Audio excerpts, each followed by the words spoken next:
Tickle Alexa. And Yukul Katresa. And it's time to get spooked away. So thank you so much, everyone, for sharing your stories with us. We really appreciate it. Yeah, we're really grateful to just, I don't know, have new content. It's fun to read everybody's stories or hear everyone's stories. It's really cool. Also, we wanted to let you guys know that if you guys don't want to like type out your story, you can also call us. So DM us first, and then we can do like a phone call where we can like talk about it. We'll record it, and then we'll type it out for you, just so it's easier. Yeah, we know that you're not all Stephen King. You're not going to write along. You don't have to write a novel. Nope, none of that.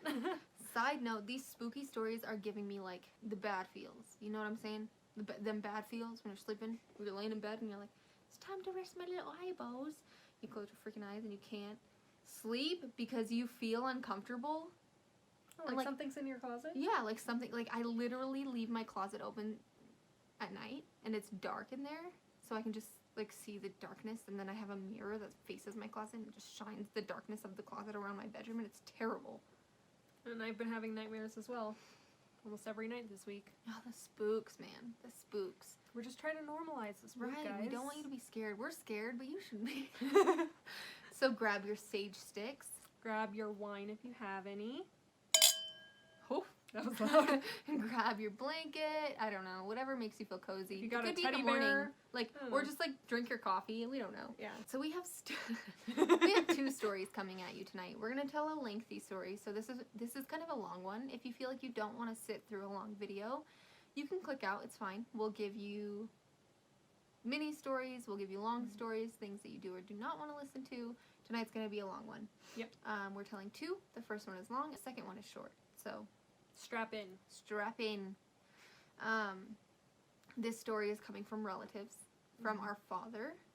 His name is Kiri. Our eldest sister, Kia. And his middle daughter, Kara, and then his ex-wife, Michelle, who we love. We love all of them. Keenan was technically there, but he was an infant. Yeah, that's our brother. Yep. We weren't born yet. We weren't a thought. No. This is just secondhand knowledge. So we will be telling this story in their perspective. And this is from Wildemar, California, at Lake Elsinore. So it was in that general area. This house was owned by our grandfather on our father's side, and he was renting it to relatives, the relatives that lived there before our dad had moved in and his current family. It was rented out by his cousins, who were known to have some addiction problems. They were reckless. Yep, they threw some parties, and so the house was kind of in a state of disarray when they first moved in. There needed to be a lot of repairs and a lot of cleaning done, so that happened before they moved in, and finally they got to move in. It was a 2-bedroom house. It was kind of small. The 3 kids shared 1 bedroom because they were very young at the time. I think the eldest was about 6. Kia was about 6 years old.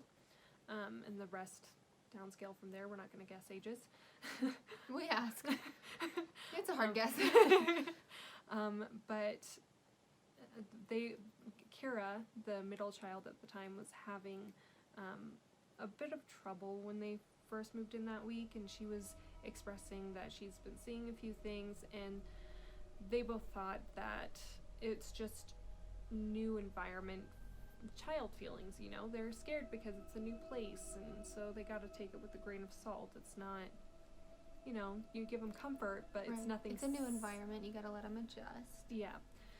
So a week into living there, though, their feelings did change about that. Our dad, Kiri, was woken up by a blood-curdling scream at 3 o'clock in the morning. Now, 3 o'clock in the morning, Katresa's not very comfortable with. So 3 o'clock in the morning is what they call the witching hour. The witching hour is 3 a.m., as Alexa did say. It is the time in the night where the most demonic paranormal activity occurs. Throughout the night, you could hear footsteps or whatever, but 3 a.m. happens to be the time where bad things happen. Yeah, activity really picks up. Alexa and I we agreed not to mention the Trinity, but this goes with 3 o'clock at night. You hear like 3 knocks. 3 scratches. It's comes in threes. It's the Mhm. sign of essentially the devil, demonic entity, anything. Mhm. Which happens to be my bladder's favorite time to wake up to go pee. Yeah, 3 o'clock. It's terrifying. Like, oh, I gotta go pee. It's probably like 1. No, like it's 3. I'm like, I'm not getting out of bed. Nope, not doing it. So It's a scary time. So to continue with the story, he was woken up by his children screaming. Him at and Michelle. Yeah. at 3 o'clock in the morning. And he said that he actually thought they were actively being harmed because it sounded so, like it terrified him. So he grabbed a heavy object because he thought there was an intruder in the house. And him and Michelle immediately started running to their room. So they couldn't get the door open. And the girls were laying in bed. They were sleeping. And both of them kind of woke up at the same time, feeling uneasy, unsure of their surroundings. They knew something was wrong. And this is before Kiri and Michelle had come to their room, before the screaming, before anything. They felt like they couldn't move. They felt like they couldn't speak. They just looked at each other and knew something was wrong. Both of the girls decided that they could look around the room after laying there, just trying to feel safe. They realized that they couldn't feel safe. They decided to look around, and they scanned the room. They just looked to find out what was going on. They looked at their closet door, paralyzed in fear, unable to vocalize any sound. And they saw a black figure with beaming eyes in their closet. And they couldn't move, they couldn't talk, they couldn't react, as it just moved closer to the foot of their bed. It just kept coming closer and closer. They didn't know what to do. They felt unprotected. They felt shocked. They couldn't react. There's nothing that they could do.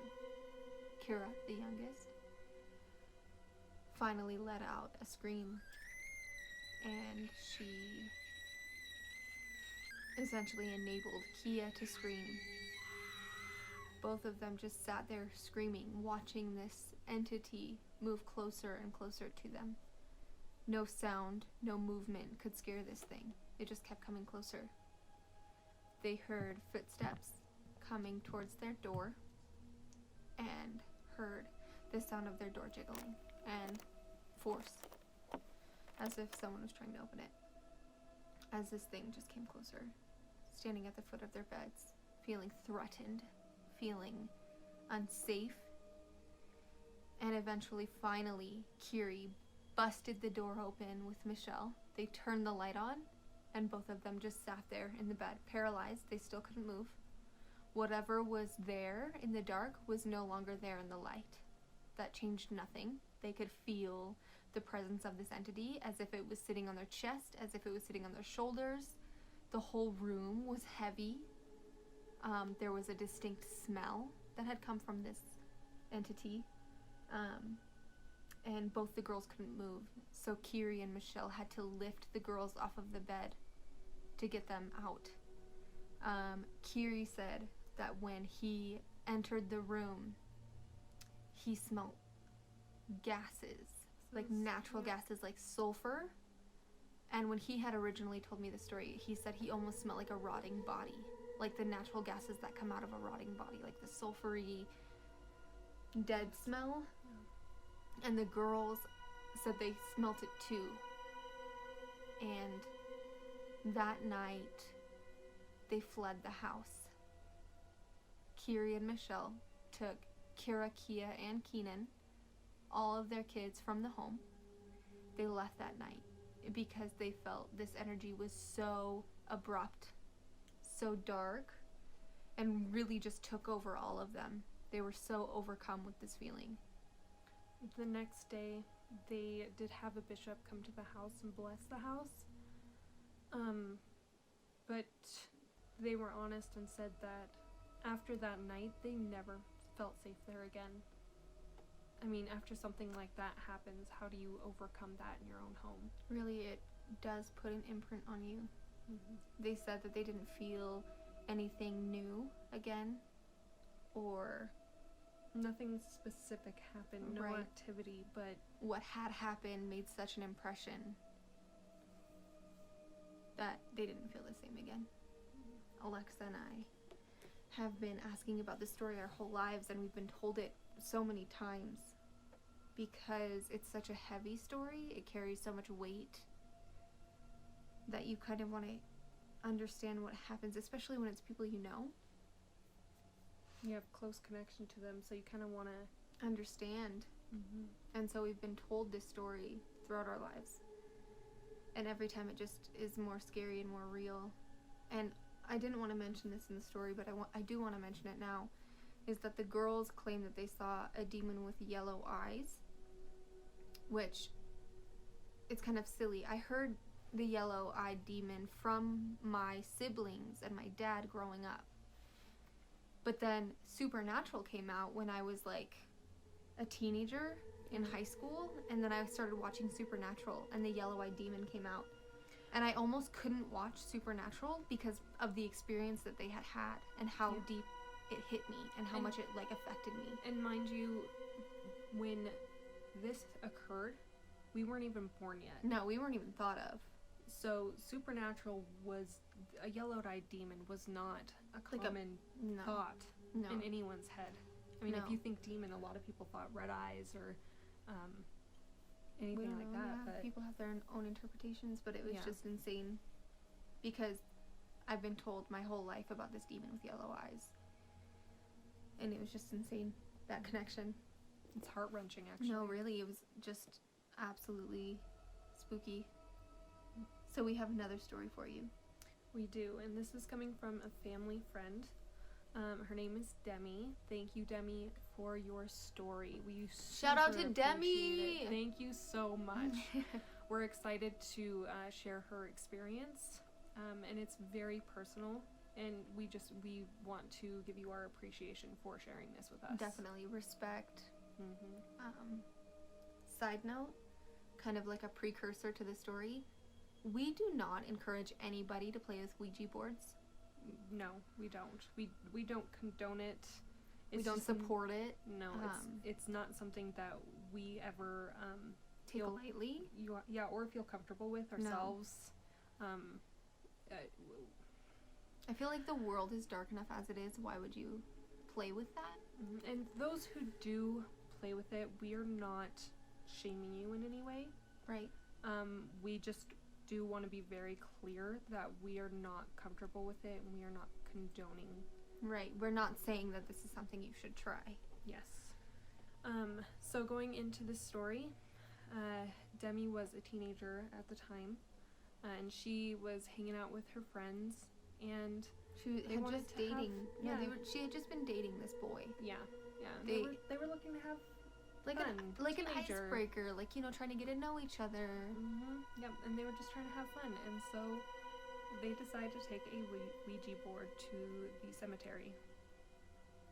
You already know how we feel about Ouija boards, but in a cemetery. Whole lot of no. They decided to take it to the cemetery, and they sat down, and the boys started using it. Demi, as far as we understood, did not participate in this activity.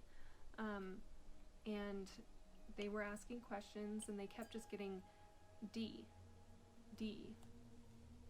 and she thought it was funny. She's like, yeah, funny guys, I get it. Yeah, thanks boys. Yeah. This isn't cute. Can you stop? Yeah.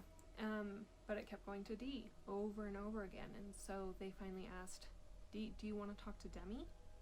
And it went to yes. Mind you, she didn't know these boys very well.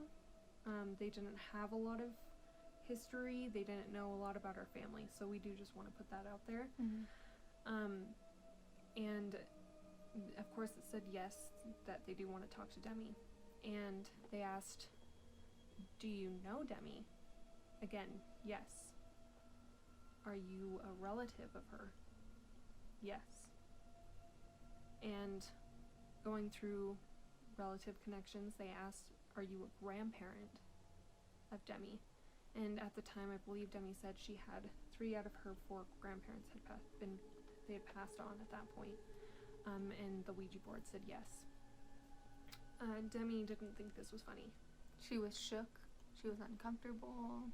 She didn't like this situation at all. She was ready to leave.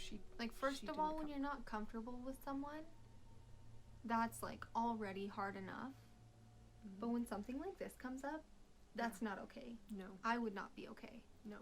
No. So they asked if this grandparent, I believe they asked what the name was. And it's spelled out Tito. And Demi called her grandfather Tito. Mm-hmm. And her family was from Mexico. So she was shaken. Kind of was patient to see what was going on. She's like, what? It was definitely a shocking experience for her just to hear that. Right. But then the boys asked if Tito had anything to tell her. And it said HOLAMIHA.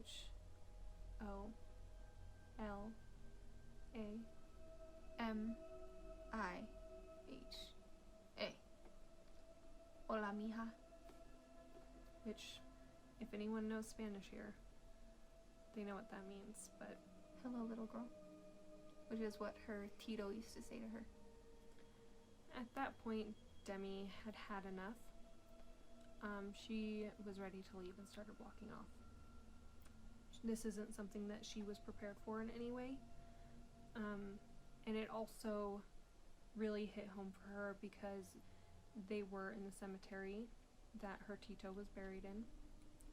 And they were only about 2 or 3 spaces away from his own gravestone.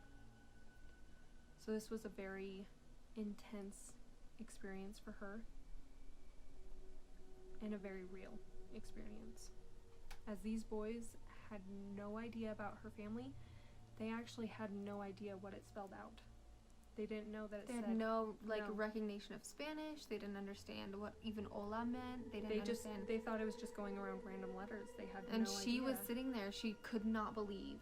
And she's just like, "Are you kidding me?" They're like, "What? We don't understand. We don't understand." She's like, she didn't explain it to him either. No, she didn't feel comfortable. No. She's like, she told us, to this day, I haven't explained to anybody this experience, to those boys. Like, that was just too much. We do want to thank you again, Demi, for sharing that experience. And also with us. Kiri, and Kira. If I can say my own family members' names. Thank you so much for your stories as well. We appreciate telling other stories because we have our own experiences, but it's so different hearing others. And to be able to tell stories that other people feel like they haven't been able to tell. Yeah. Because there's just something different about that. Yeah. We do want to be that platform for people. Yeah. We want to enable you to tell your stories. Mm-hmm. So remember, if you want your story shared on our YouTube channel, please send it to spookedaway@gmail.com, or you can hit us on our Facebook at spookedaway. Wow. You can DM us there, Mm-hmm. and then we can get your information from you and we can figure it out.